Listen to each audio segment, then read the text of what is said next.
मंत्र पाठ। ओम सहना ववतु सहनौ भुनक्तु सह वीर्यं करवावहै तेजस्विनावधीतमस्तु मा विद्विषावहै। ॐ येन धौता गिरः पुंसां विमलैः शब्दवारिभिः तमश्चाज्ञानजं भिन्नम् तस्मै पाणिनये नमः। वाक्यकारं वरुरुचिं भाष्यकारं पतञ्जलिं पाणिनि सूत्रकारं च प्रणतोऽस्मि मुनित्रयम्। ओम शांति शांति शांति। सभी को सादर नमस्ते। आइए आप सभी का जो है प्रथमावृत्ति पाठ में स्वागत है। और विभाषा छंद से छंद विषय में उदात्त अनुदात स्वरित को एक श्रुति विकल्प से होती है।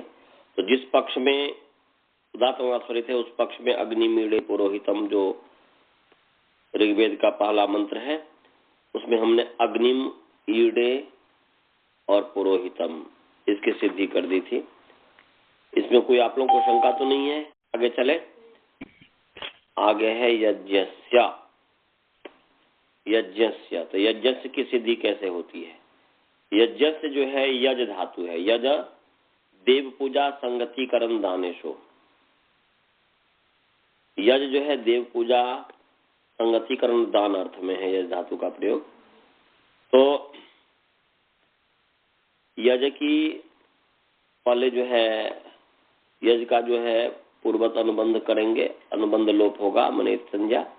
फिर यज है यज की धातु संज्ञा, धातु संज्ञा के धातुओं का अधिकार चला और धातुओं के अधिकार में यज याच यत विच्छ प्रच्छ रक्षो नंग से जो है नंग प्रत्यय हुआ है। तो निकाल लीजिए 3-1-90 नंबर सूत्र निकाल लीजिए। तीसरा अध्याय पहला पाद का 90 नंबर सूत्र निकालिए। 3-1-90 3-1-90 यज याच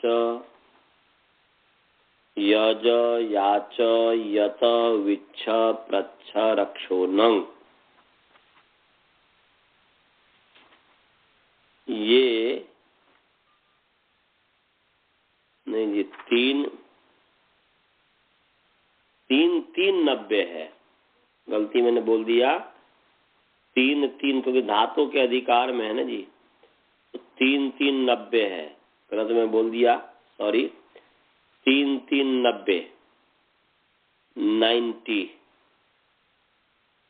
तीसरा अध्याय तीसरा पाद का 90 नंबर सूत्र देखिए। यज याच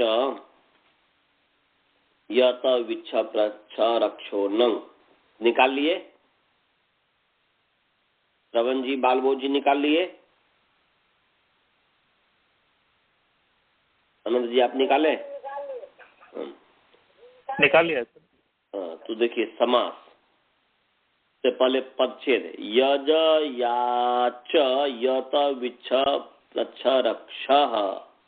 तो षकारांत माने षकारांत। तो षकारांत पुंलिंग यज याच यत विच्छ प्रच्छ रक्ष शब्द पंचमी विभक्ति एक वचन और नंग नकारांत पुंलिंग नंग शब्द प्रथमा विभक्ति एक वचन। तो धातु का अधिकार चल ही रहा है, तो क्या हो गया ये? यज याच यत विच्छ प्रच्छ रक्ष धातो हो या रक्षो धातो हो परह नंग भवति। तो ये जो है समास है यज याच यत विच्छ प्रच्छ रक्षो में, मने यजश्च याचश्च यतश्च विच्छश्च प्रक्षश्च रक्षश्च इति यज याच यत विच्छ प्रच्छ रक्ष तस्मात् यज याच यत विच्छ प्रच्छ रक्ष, ये हो गया इतर योग दो में। एक बार फिर मैं बोल रहा हूं, देखो यजश्च अकारांत इसलिए यजश्च कहा, यजश्च याचश्च यतश्च विच्छश्च प्रच्छश्च रक्षश्च इति यज याच यत विच्छ प्रच्छ रक्ष तस्मात् यज याच यत विच्छ प्रच्छ रक्ष, ये समाहार द्वंद्व समास हो गया, समझ गए जी। और ऊपर से अनुवृत्ति आ रही है अकर्तरी चकार के संज्ञायाम भावे धातु प्रत्यय परश्च। भावे 3-3-18 नंबर सूत्र है और अकर्तरी चकार के संज्ञायाम 3-3-19 नंबर है। तो भावे का जो अधिकार है 3-3-112 तीसरा अध्याय तीसरा पाद का 112 नंबर सूत्र तक जाता है, और अकर्तरी चकार के संज्ञायाम यह भी अधिकार सूत्र है और इसका अधिकार भी 3-3-112 नंबर सूत्र तक जाता है। 3-3-112 नंबर सूत्र तक जाता है, अर्थात 112 है आक्रोशे नहीं यानी नहीं यानी, उसके बाद कृत्य लिप्ट बहुलम बहुल करके कृत्य लिप्ट प्रत्यय होता है, तो यहां तक जाता है आक्रोशे नहीं यानी तक। तो क्या अर्थ हो गया जी? अर्थ हो गया कर्तरी भिन्ने कारके, ऐसा अकर्त्य कारक के संज्ञा में, तो अकर्त्य में न कर्तरी न कर्ता अकर्ता तस्मिन अकर्तरी, तो कर्तरी भिन्ने कारके संज्ञायाम यज याच यत विच्छ प्रच्छ रक्ष इत्येतेभ्यः धातुभ्यः परः नंग प्रत्ययो भवति। तो ऊपर से भावे की वृत्ति आ रही है कि भावे का अधिकार, इसलिए भावे को भी करना पड़ेगा।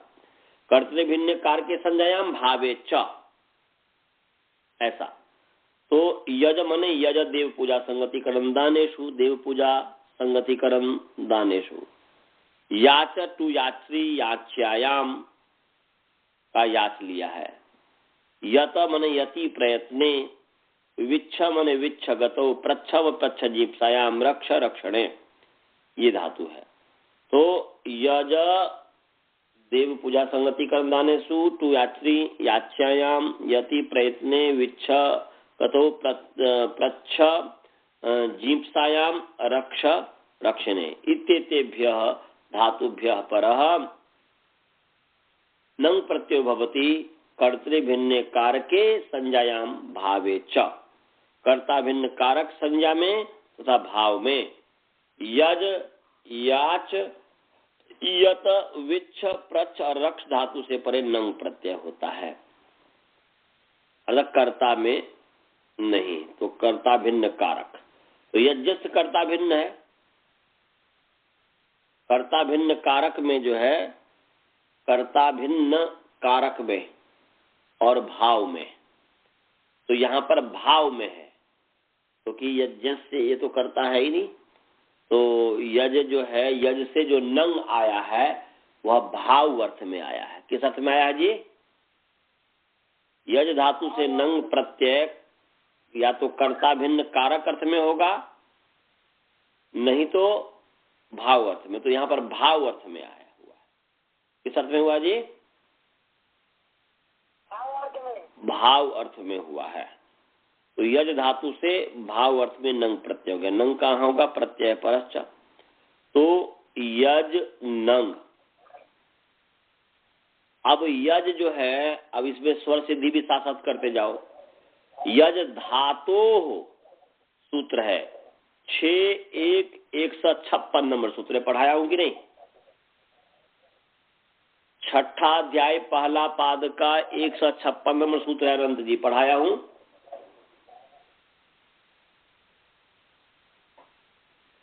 देखता हूँ, 1 मिनट देख लेता। ये धातो अंतोदात्त होता है। धातो जो है अंतोदात्त होता है, ये कह रहा है कि धातु का अंत अंतावयव जो है उदात्त होता है।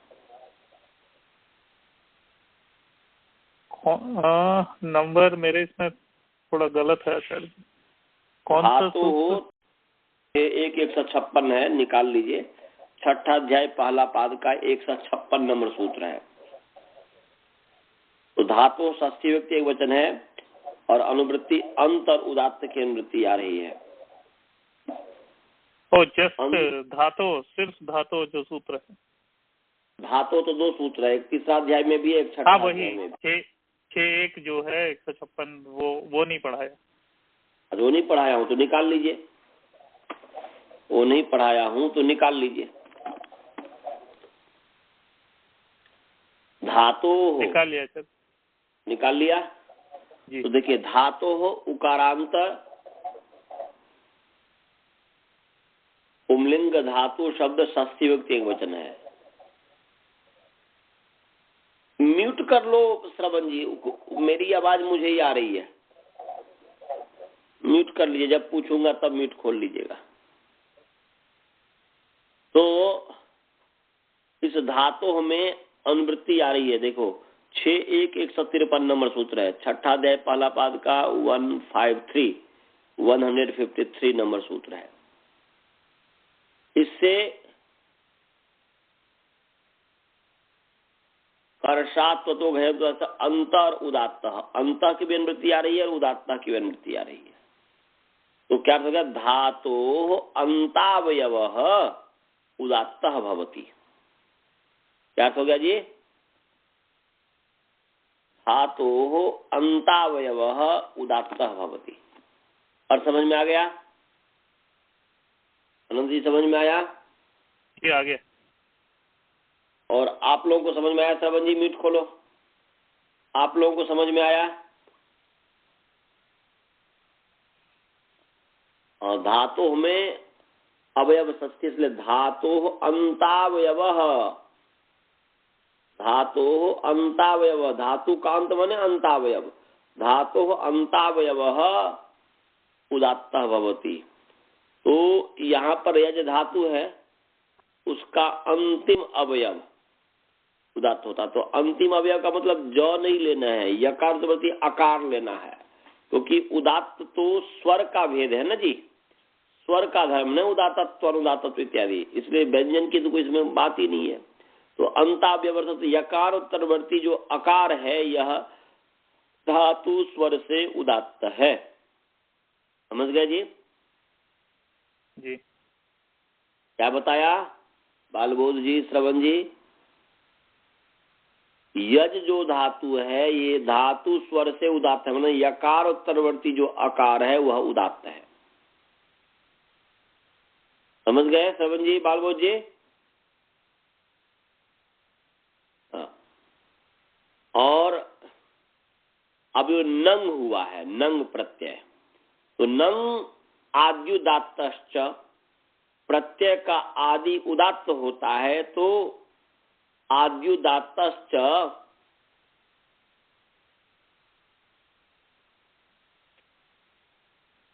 जो है से न का अउदात्त हुआ। समझे? जैसे कल में पुरोहित की सिद्धि में बताया था ना, उसी तरीके से है। आद्युदात्त सर न का अउदात्त हुआ, तो सती शिष्ट स्वरो बलियान। क्या है जी? सती शिष्ट स्वरो बलियान। होने पर बचा हुआ स्वर बलवान होता है, शेष स्वर बलवान होता है। तो यहां पर आद्युदात्त से नंग को जो उदात्त किया, न के को जो उदात्त किया, तो ये न का जो उदात्त हुआ, तो ये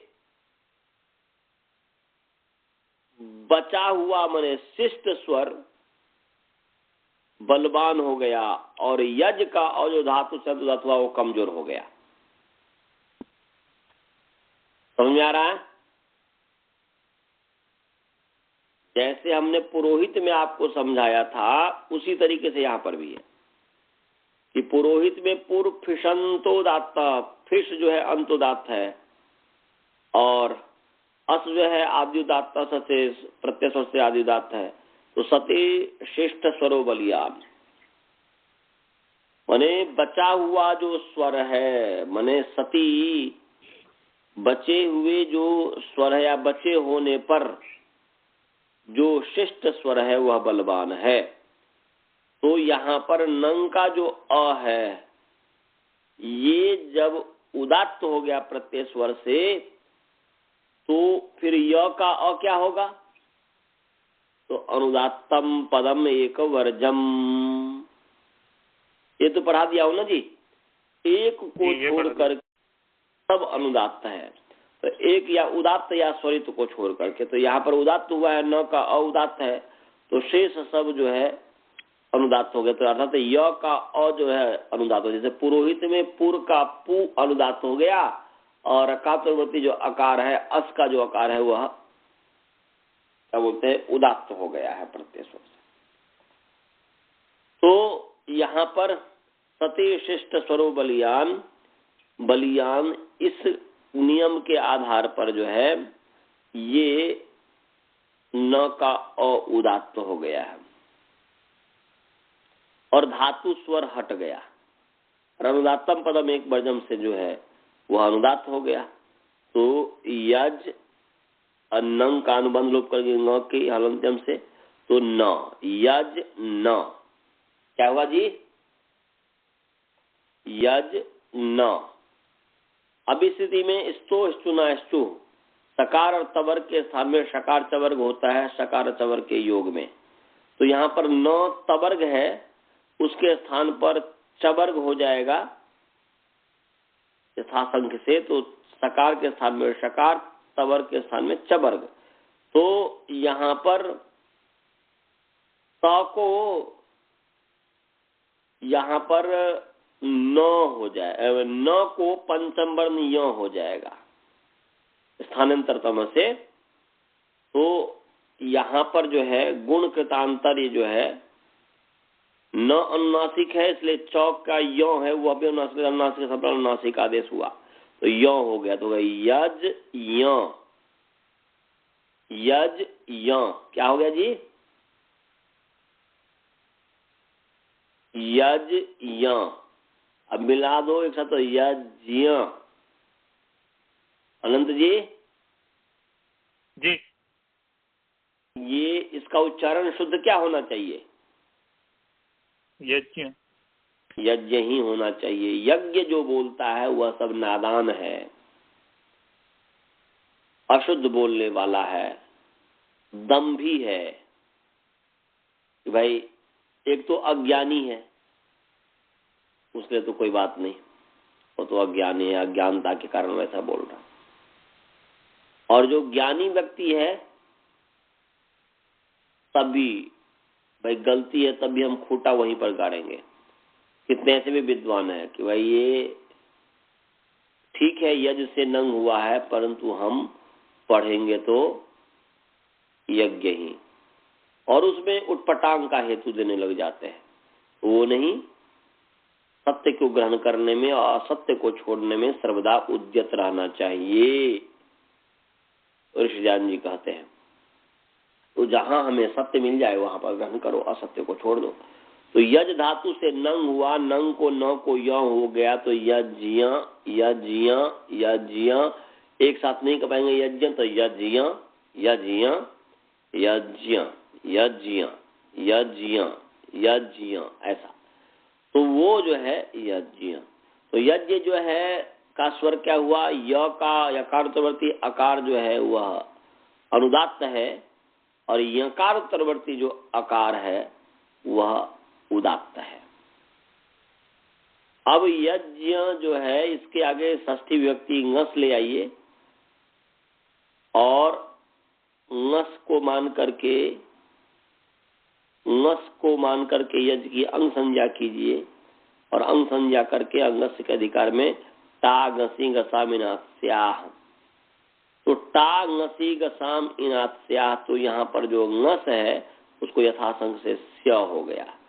ता गसी गसाम इनास्याह पढ़ाया हूँ कि नहीं पढ़ाया हूँ? पढ़ाया मेरा ख्याल है, देख लेता हूँ। देख लीजिए, नहीं पढ़ाया हूँ तो फिर मैं पढ़ा देता हूँ, जल्द से देखिए। पढ़ाया आचार्य जी आपने? पढ़ाया हूँ ना, अदंत अंग से उत्तर जो है ता खानी वदादेश नल विधो सूत्र पर ता गसी और गस इनके सब के स्थान में, पूरे के स्थान पर जो है यहाँ पर क्या हो जाएगा, नस को क्या हो जाएगा, और गसी को आत हो जाएगा, और टा को इन हो जाएगा। तो यहाँ पर हम ये जो है नस को स्य होगा, तो यज्ञ स्य। अब स्य जो है अनुदात्त सुपित, अनुदात्त सुप और पित जो अनुदात्त है, तो ये सुप है स्य, क्योंकि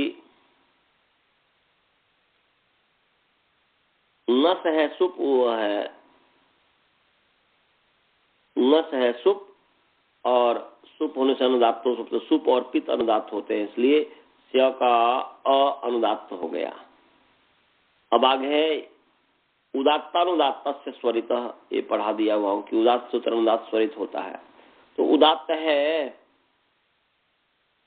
यहाँ पर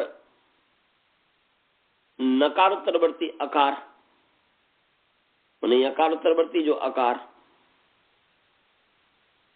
और उससे उत्तर अनुदात्त है, तो उदात्त से उत्तर अनुदात्त जो यकार उत्तरवर्ती अकार है उसको स्वरित हो गया।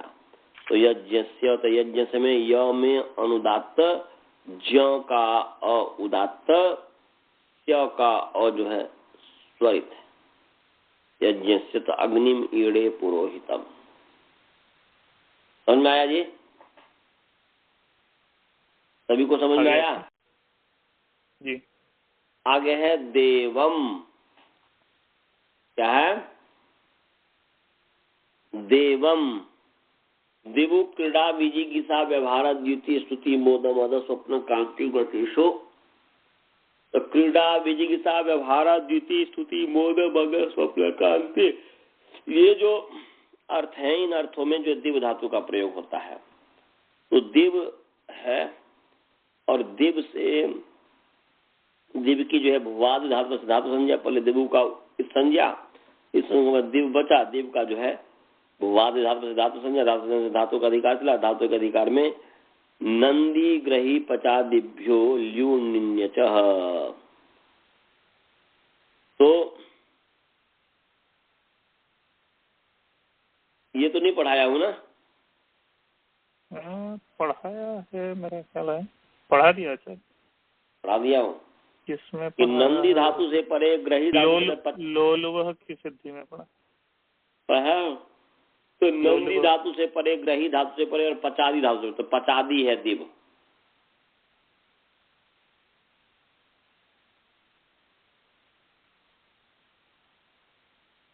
पचादी आकृति गण है जी। दिव तो दिवादी गण की है, पर डू पचस पाके क्या है, ये भुआदी गण में है ना जी? परंतु पचादी आकृति गण होने के कारण यहाँ पर जो है अच प्रत्यय हो गया है, और आकृति का मतलब है कि जहां पर उसको आवश्यकता होगी तो उसके अंतर्गत मान लिया जाता है। तो नंदी ग्रही पचादिभ्यो ल्यू निन्य चह, इससे जो है अच प्रत्यय हो गया। दिव जो है आप स्वर भी करते जाओ, दिव जो है धातु स्वर से अंत उदात्त है, तो दिव में दकार उत्तरवर्ती इकार ये उदात्त है, परंतु अच जो है आद्युदात्तश्च, आद्युदात्तश्च के प्रत्यय का आदि उदात्त होता है, परंतु उसका अपवाद है चितः। क्या है जी? चितः 6:1:157 है, छठा अध्याय पहला पाद का 157 है, धातुओं के नीचे ही है चितः। चितः जी। चितः होने चकार इत्य सचित, चकार इत्य सचित बहुब्री समास हो गया। और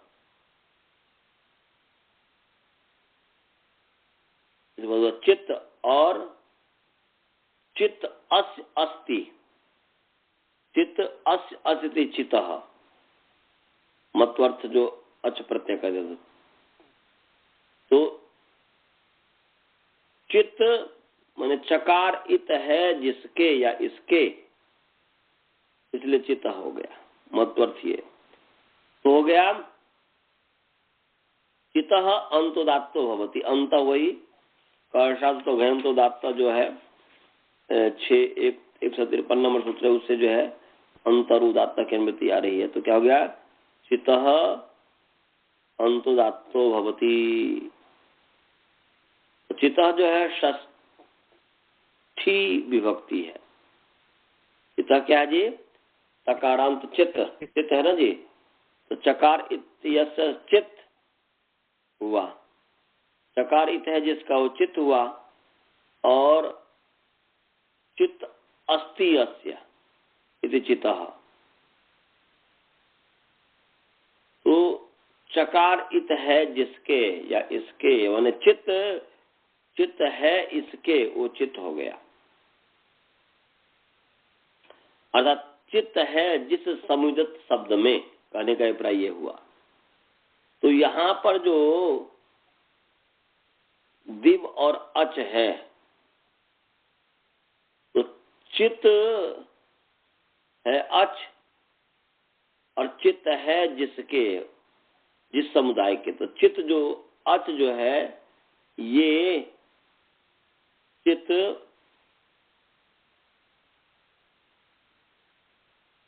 ये जो चित्त है ये चित्त है जिस समुदाय के, चित्त अवयव है जिस समुदाय के। दिव अच इसका, इस समुदाय का, या चित्त अच जो है चित्त से जो है अंतोदात्त हुआ, तो अ जो है अच का अ है उदात्त हो गया है। अच का जो अ है वह उदात्त है, तो इसका मतलब हुआ मैंने अंतोदात्त है, तो अनुदात्तम पदम एक को छोड़ करके सब एक हाथ हो जाएगा, तो सती शिष्टे स्वरूप बलियान, वो बलवान रहेगा, और जो है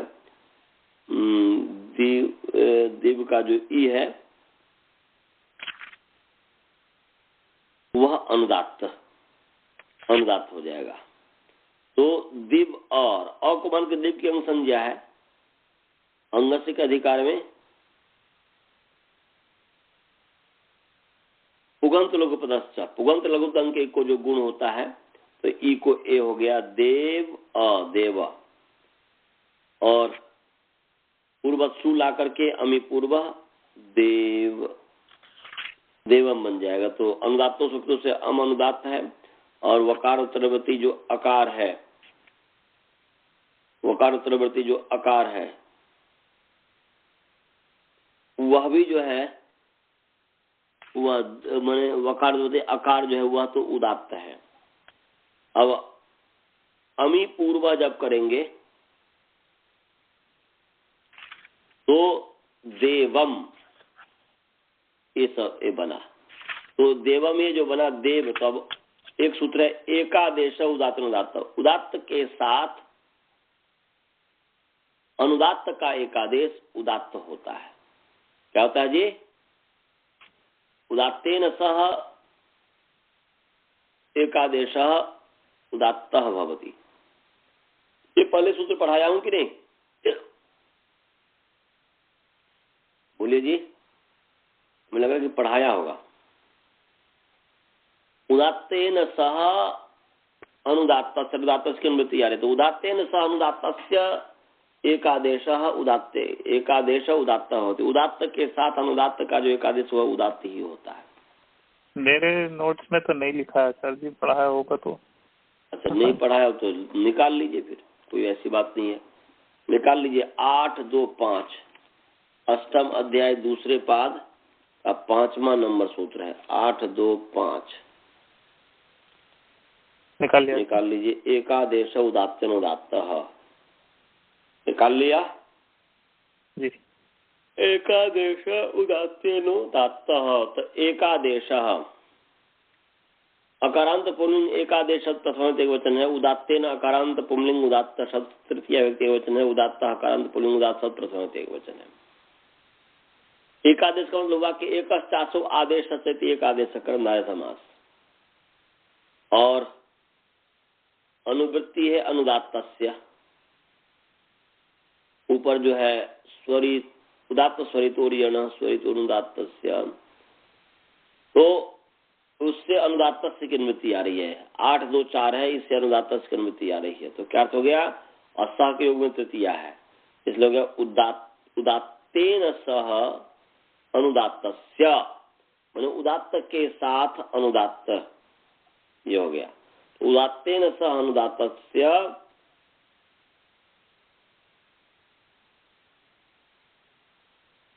उदात्तस्य य एकादेश, उदात्त के साथ अनुदात्त का जो एकादेश, उदात्तेन सह अनुदात्तस्य यह एकादेश स एकादेश उदात्तः भवति। उदात्त के साथ अनुदात्त का जो एकादेश है वह उदात्त होता है। तो यहाँ पर जो है उदात्त जो वकारद्वती आकार है, अनुदात्त जो अम का अ है, इसके साथ दोनों का जो एकादेश होगा वो उदात्त ही होगा। तो देवम में वकारद्वती आकार जो अनुदात्त हो गया, और अनुदात्तम पदम एक वजम, एक को छोड़कर सब अनुदात्त हो गया। तो दपकार उत्तरवर्ती एकार वह अनुदात्त है। मैंने देवम का ए, देवम का जो दे है दकारद्वती आकार, दकार उत्तरवर्ती एकार ये अनुदात्त हो जाएगा, वकारद्वती एकार जो है उदात्त हो जाएगा। सत्य शिष्ट स्वरोबर ज्ञान से समझ में आया जी? जी। आगे है ऋत्विजम, अग्निमीले पुरोहितम यज्ञस्य देवम। तो क्या हुआ जी? यज्ञ के यज्ञस्य देवम, यज्ञ के देव पुरोहित अग्नि की स्तुति करता हूं, इतना अर्थ हुआ। अग्निमीले पुरोहितम यज्ञस्य देवम। आगे है ऋत्विजम। अच्छा जी, ऋत्विजम की सिद्धि हम कल करेंगे, मुझे नींद आ रही है। ठीक है सर। तो शंका हो तो पूछने, तो कल करेंगे। मंत्र पाठ करें जी। ओम पूर्णमदः पूर्णमिदं पूर्णात् पूर्णमुदच्यते पूर्णस्य पूर्णमादाय पूर्णमेवावशिष्यते। ओम शांति शांति शांति। चलिए, नमस्ते। नमस्ते सर।